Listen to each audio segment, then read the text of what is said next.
Hello, everybody, man. Peace and power, elevation be to all of you. This your girl Tiffany coming through here, live in effect. So this is Christmas Eve special. So I decided to come on here tonight to do the topic about St. John Coltrane Church, which was founded in San Francisco, California. Now I am under the weather, so because my sinus infection is kicking in, and I'm gonna do the best I can to get through this video, but I want to talk about the St. John Church that was founded in San Francisco by two African American married couple, and I also want to go into like the origin of it and the inspiration behind it, and etc. So let me go ahead and show you guys the building. Okay, so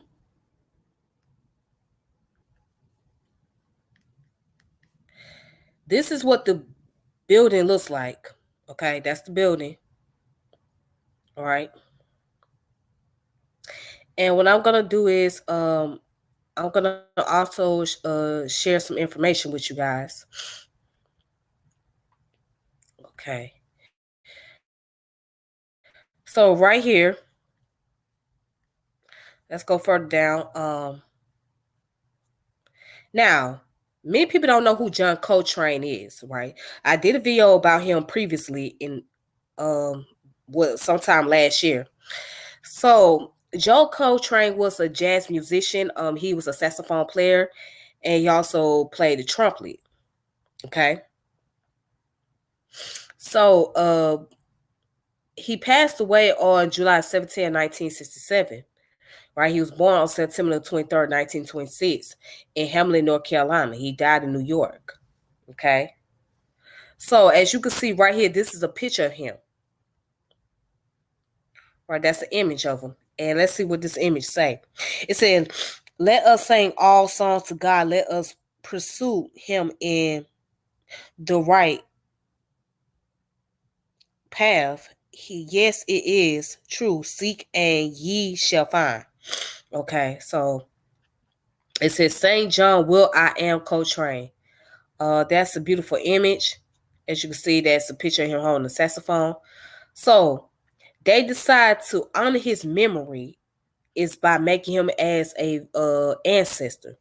So that when anybody's considered as a saint, this or saint that, that is those who have became an ancestor who are venerated. So that's very common within the Catholic Church. They venerate those who have passed on, those who have became a martyr. Okay. So as you can see, it is an African Orthodox church. All right. And I'm gonna go ahead and read all the information. So down here says venerated in African Orthodox Church, Episcopal Church. All right. Canonized 1982, St. John Church 2097 Turk Boulevard, San Francisco, California, 94115 by African Orthodox Church. Okay. So then they talk about the feast, December the 8th, patronage all artists. All right. Excuse me. Woo. All right. So, anyways, there's the picture right here. This is the church again. These are the musicians at the church. Okay. So anyhow, it says after Coltrane's death, a congregation called the Yardbird Temple in San Francisco began worshiping him as God incarnated. The group was named after Charlie Yardbird Parker, who they equate to St. John or John the Baptist. The congregation became affiliated with the African Orthodox Church. This involved changing Coltrane's status from a god to a saint. The resultant St. John Coltrane African Orthodox Church in San Francisco is the only African Orthodox church that incorporates Coltrane's music and his lyrics as prayers in its liturgy. Okay? So when they have their congregation, his music is incorporated into that congregation. And again, he was a jazz musician, a very great one at his time. During the 40s, 50s, he was on his prime. All right. It says Reverend F.W.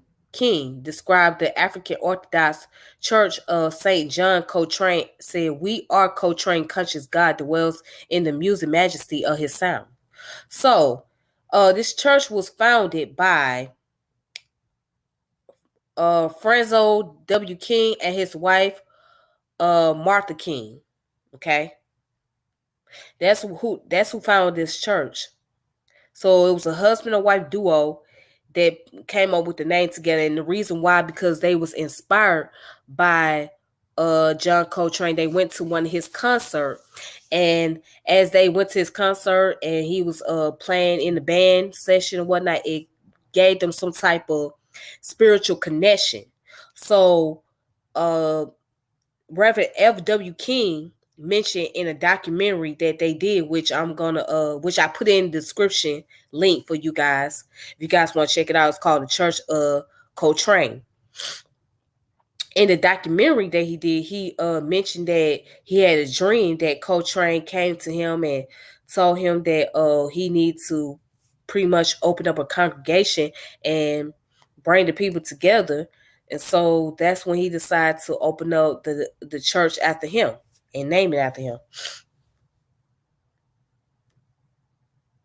All right. Also, it says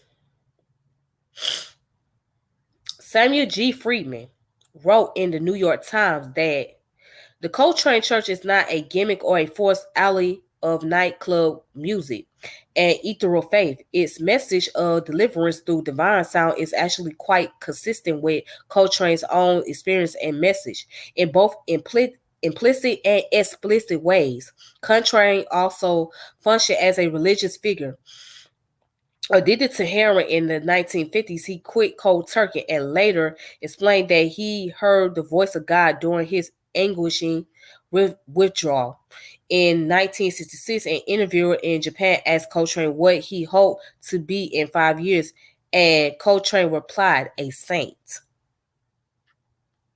It says Coltrane is depicted as one of the 90 saints in the Dancing Saints icon of St. Gregory of Nyssa Episcopal Church in San Francisco. The icon is a 3,000 square foot painted in Byzantine isographic style that wraps around the entire church rotunda.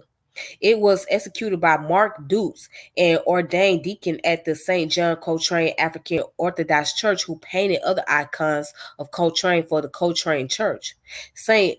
Barnabas Episcopal Church in Newark, New Jersey included Coltrane on its list of historical black saints and made a case for sainthood for him in an article on its website. Documentaries about Coltrane and the church include Alice Killenstein's The Church of St. Coltrane, and a 2004 program presented by Alan Yatob for the BBC. All right, so that's this information here. And that's the way to venerate your ancestors. So sometimes, a lot of times in the African tradition, the ancestors are venerated by, basically, you put things on the table that remind you of what they have done, like what was their favorite thing to do, what they used to love and whatnot. And so, and you would either light a candle or you would say a prayer or a chant for them, etc. But in this case, in order for John Coltrane to be honored, the people decide to open up a church and name it after him and make him the saint. And what it is a celebration of his music and his lyrics, celebration of what he stood on, because he was very spiritual himself. So his first wife was a Muslim. Okay, so she was a Muslim woman. Excuse me, my sinus is acting up. But anyway, his first wife was a Muslim, and she was a Muslim woman that took him in and that showed him the rope around spirituality. He was going through a time period where he was battling with heroin addiction. So when he met his first wife, she was a Muslim. And then his second wife, who is Alice Coltrane, she was incorporated to spirituality. She studied a lot into Hinduism. She was into Of course, she was studying about Christianity. She studied all different faiths. And of course, she studied the Quran and things like that. So she eventually became she was a musician herself. She had albums recorded and whatnot. She passed away in 2007. But either way, yeah, she was a musician herself, and she kept the spirituality going with John Coltrane. So, and also he was a brilliant person. He was a genius when it came to mathematics because he understand the geometry patterns. So he used the geometry patterns in his music. So he would design it in a way that way he could be able to follow the keys, the notes, while as he's playing the saxophone or the trumpet. So because he played multiple instruments. So yeah, there's a book that I have that kind of goes into of the jazz element. It's called Jazz of Physics. All right, so it was written by an author who was inspired by John Coltrane.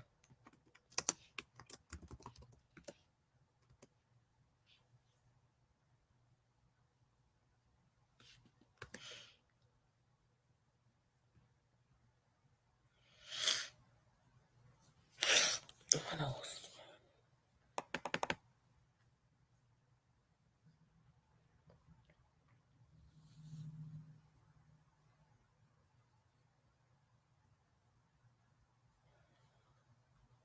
Okay. So here it is. Okay, this book right here is called The Secret Between Music and the Structure of the Universe, The Jazz of Physics by Stefan Alexander. All right. So Stefan Alexander wrote this book because of his inspiration that he had with listening to John Coltrane's music and seeing that he used geometric patterns to be able to follow the pattern in his musical sounds and whatnot. Okay. So I think you guys should check this book out when you get a chance to. It's called The Secret Links Between Music and the Structure of the Universe, The Jazz of Physics. All right.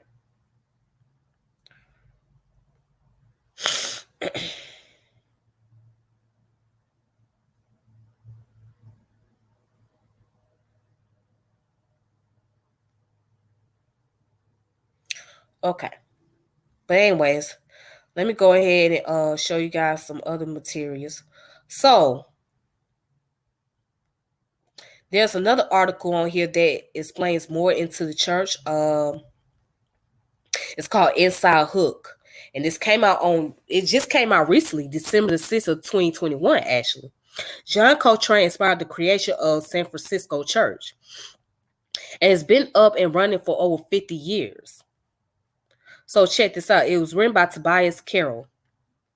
It says outside the realm of gospel music, which is immediately a pretty substantial qualifier, you didn't see too many religious institutions associated with musicians. Okay. One massive exception, however, is a San Francisco church that has been active for decades, with John Coltrane as its patron saint. That's not a hyperbole, by the way. The legendary saxophone player is, in fact, the patron saint of St. John Coltrane African Orthodox Church, which got its start when its founder saw Coltrane perform live and found it to be a transformative experience.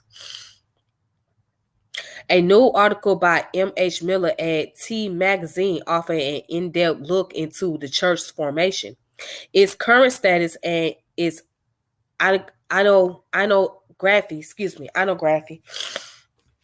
Sorry about that. As Miller writes, the husband and wife who founded the church, his eminent Archbishop Franzo W. King, D.D., and the most Reverend Supreme Mother Marina King did so in 1969. So his wife's name is Marina King. All right. So in 1982, the church became part of the African Orthodox Church, which canonized Coltrane. It's also when it adopted its current name. And since then, it made use of visually striking arts that does pretty much everything you could expect from depiction of Coltrane in a sacred setting. All right. So now this is their Twitter page. Okay, let me show you the Twitter page. So this is their Twitter page right here. All right, Coltrane. So you can check out the Twitter page. All right.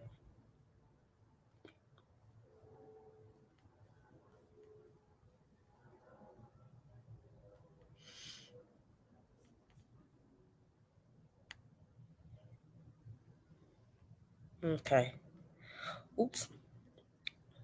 So, anyways, it says seeking the sacred through Coltrane's music seemed intimately understandable for a host of reasons.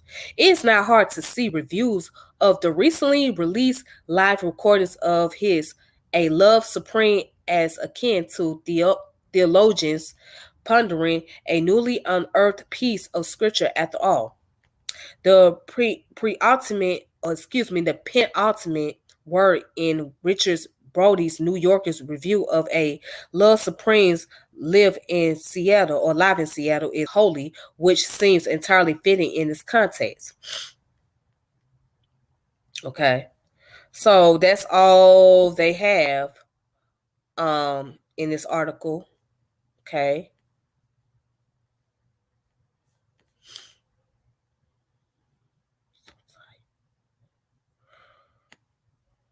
All right, so this is the website. All right, so this is the website. It's Coltrane. It's ColtraneChurch.org. And you can find them live streaming on Facebook.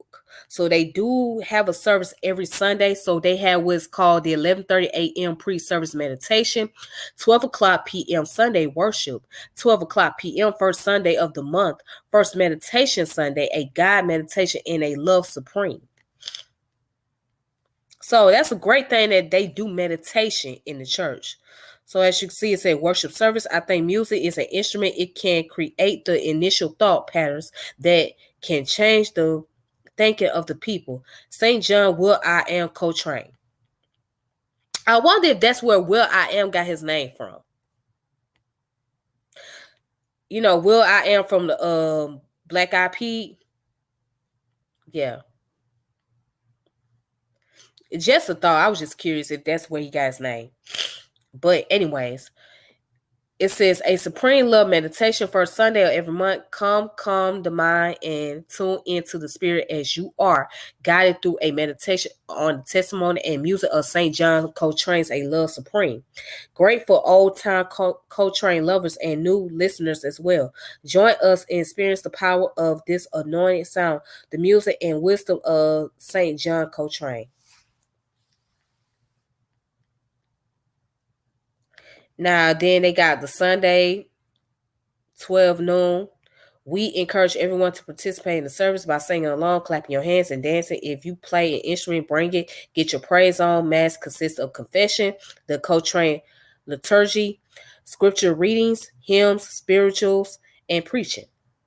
All right. Again, so this is the founder right here. That's the founder. Everywhere you know, I want to be a force for real good.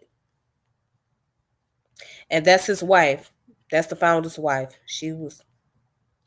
So both of these two, they are the co-founders of the church. Right. So his name is Eminence the Most Reverend Archbishop F.W. King and Supreme Mother Reverend Marina King, co-founder Sisters of Compassion. And this is their daughter, I believe.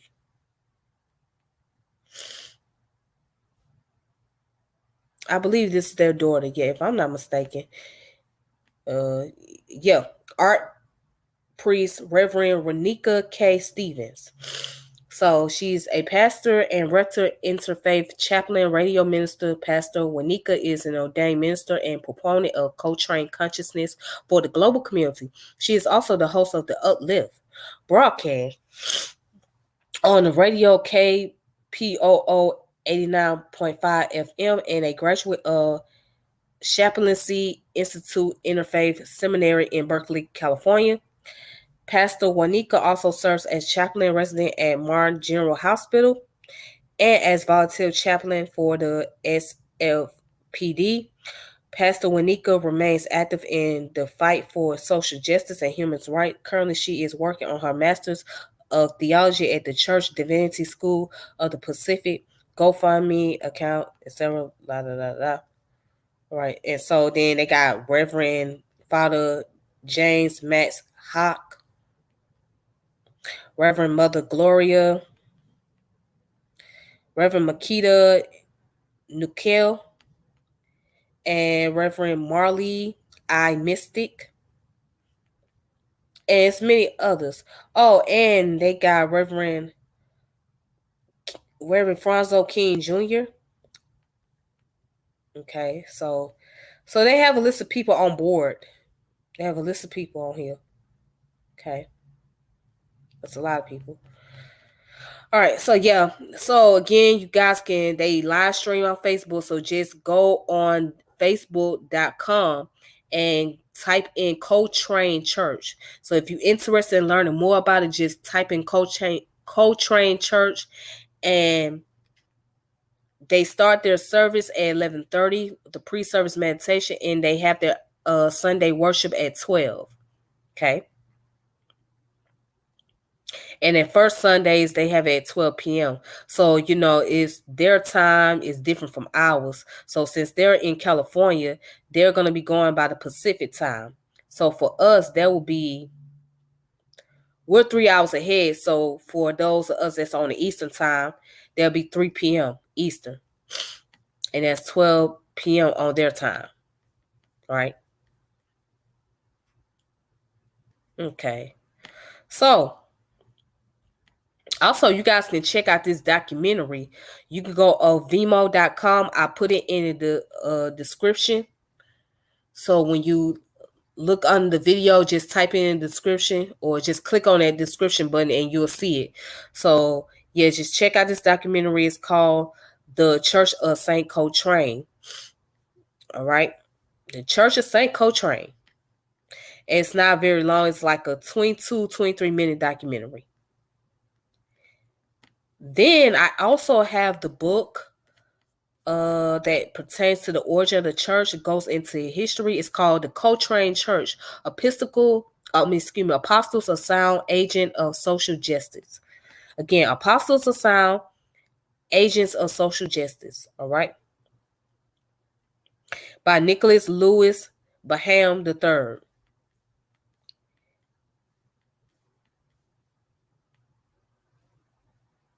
And this book was written in 2015. Okay. So I'll make sure you guys, if you guys want the material, I'll make sure I post that up too, so you guys can check out the material for yourself. All right. But other than that, that's all I have for today. And I want to thank you guys for tuning in, watching. And I'm gonna go ahead and log off of here, and I'm gonna try to do something about my sinus. So excuse me, I tried the best I could, but my sinus is really getting in the way. I have and it's no joke, it's no fun either. It's really no fun. But anyways, take it easy on yourselves. Peace and power, elevation be to all of you. Until next time, it's your girl Tiffany, and I'm out.